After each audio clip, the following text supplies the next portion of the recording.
పవన్ కళ్యాణ్ గారు బీజేపీ కూటమి ప్రభుత్వం వచ్చిన తర్వాత ఫ్రీ బస్ వచ్చిన తర్వాత ఆడవాళ్ళందరూ లోపలికి ఎక్కిన తర్వాత మగవాళ్ళ డామినేషన్ లేదు. ఇంకా సీట్ అడగడానికి కూడా భయపడుతున్నారు.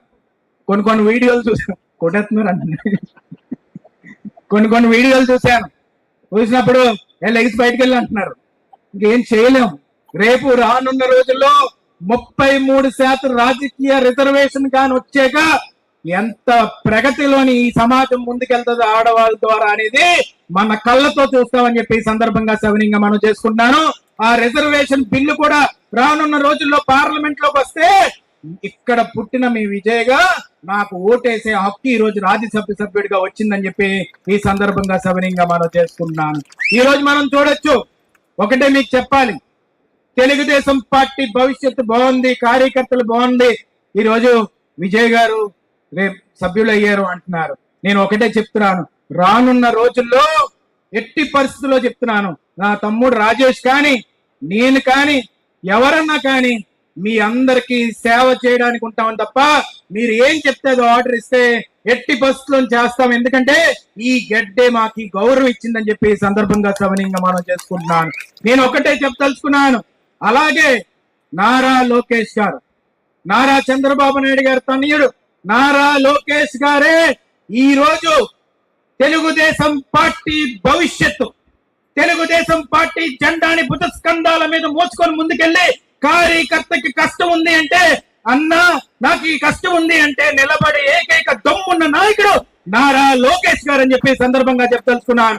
1000 కిలోమీటర్లు నడిచారు. వాళ్ళ అమ్మగారిని దూషిస్తే, మా అమ్మనే కాదు ఏ ఆడని కూడా దూషిస్తే ముందుకొచ్చి మక్కలు ఎరుగుతుంటానని చెప్పి ముందుకొచ్చి ఈ రోజు ఆడవాళ్ళు జోలికి రాకూడదని చెప్పి ఎవరన్నా కానీ ఆడవాళ్ళు జోలికి వెళ్తే భయపడే విధంగా ఈ రోజు రాజకీయాన్ని ముందుకు తీసుకెళ్లి లా ప్రకారంగానే వాళ్ళని శిక్షించే విధంగా ముందుకు తీసుకెళ్తున్న ఏకైక దమ్మున్న నాయకుడు నారా లోకేష్ గారు.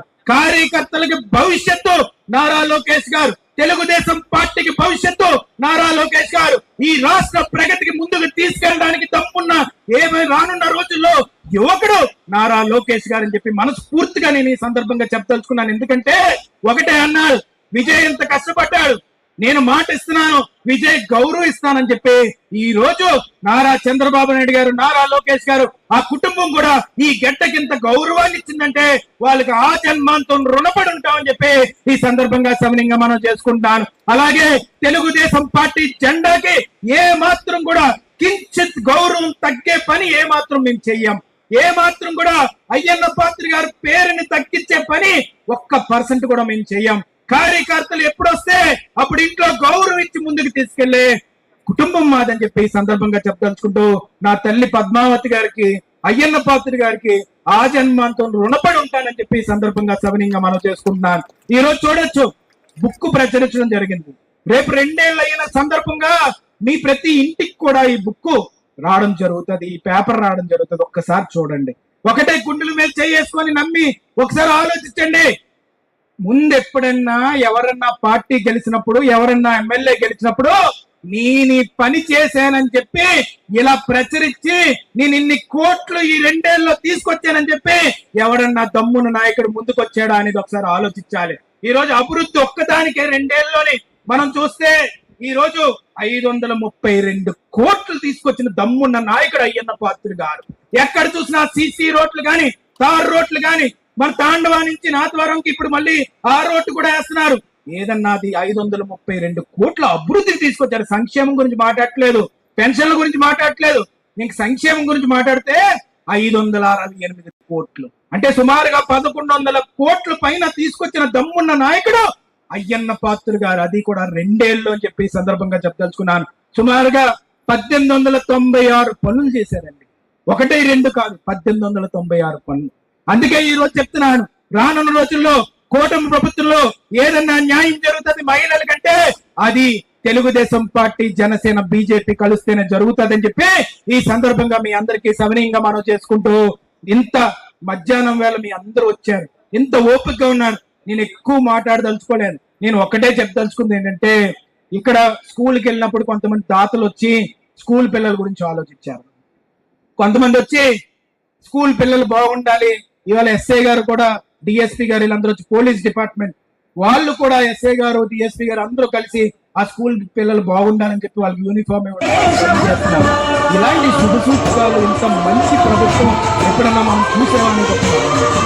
అందుకే మీ అందరికీ చెప్పాల్సింది ఏంటంటే మహిళలందరికీ కూడా ఈ రోజు ఒక్కసారి ఆలోచించి రేపు రానున్న రోజుల్లో అందరూ కూడా ఆశీర్వదించాలి, ముందుకు తీసుకెళ్లాలని చెప్పి సందర్భంగా చెప్పాల్సింటూ ఈ మండల నాయకులందరూ కూడా ఎంతో కష్టపడి మండల పార్టీ ప్రెసిడెంట్ గారు, మండల నాయకులు, గ్రామ నాయకులు, మండలం మొత్తం కూడా ఇంత ఘనంగా నన్ను స్వాగతించినందుకు వాళ్ళకి హృదయపూర్వక కృతజ్ఞతలు, నమస్కారాలు తెలుపుకుంటున్నాను. ఏదన్నా చిన్న ఇబ్బంది కలిగి ఉంటే క్షమించమని కోరుతున్నాను. అందరినీ ఒక్కసారి గుర్తు పెట్టుకోవాల్సింది ఏంటంటే ఈ రోజు రాజ్యసభ ఎంపీగా అయ్యాను, నాన్నగారు స్పీకర్ గా ఉన్నారు, ఎమ్మెల్యేగా ఉన్నారు. ఈ రోజు రాజేష్ మా తమ్ముడు కూడా అన్ని విధాలుగా కూడా ఇప్పుడు ఆన్ రోజుల్లో సేవ చేయడానికి ముందుకు వస్తారు.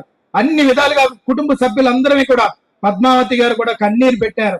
అప్పుడు అపోజిషన్ లో ఉన్నప్పుడు ఇల్లంతా చుట్టుముట్టినప్పుడు అమ్మకి ఆ రోజు కాళ్ళు చేతులు ఆడపోతే ఒకటే ధైర్యం, తెలుగుదేశం పార్టీ కార్యకర్తలు ఉన్నారు, మా కుటుంబ సభ్యులు ఉన్నారని ధైర్యంతో ఆ ముందుకు వచ్చింది తప్ప ఆ రోజు నిజంగా కోల్పోయింది. కానీ అది తెలుగుదేశం పార్టీ జెండా వల్లే మాకు గౌరవం వచ్చింది. అందుకనే మీ అందరికీ కూడా మనస్ఫూర్తిగా నేను ఈ సందర్భంగా మనం చేసుకుంటున్నాను. ఏమన్నా ఎలక్షన్స్ లో మాటలు మిగిలిపోయి అవన్నీ కూడా తీర్చి ముందుకు వెళ్తామని చెప్పి సందర్భంగా సవినీయంగా మనం చేసుకుంటూ నాకు అవకాశాన్ని ఇచ్చిన పెద్దలందరూ హృదయపూర్వక కృతజ్ఞతలు, నమస్కారాలు తెలుపుకుంటూ జనసేన నాయకులు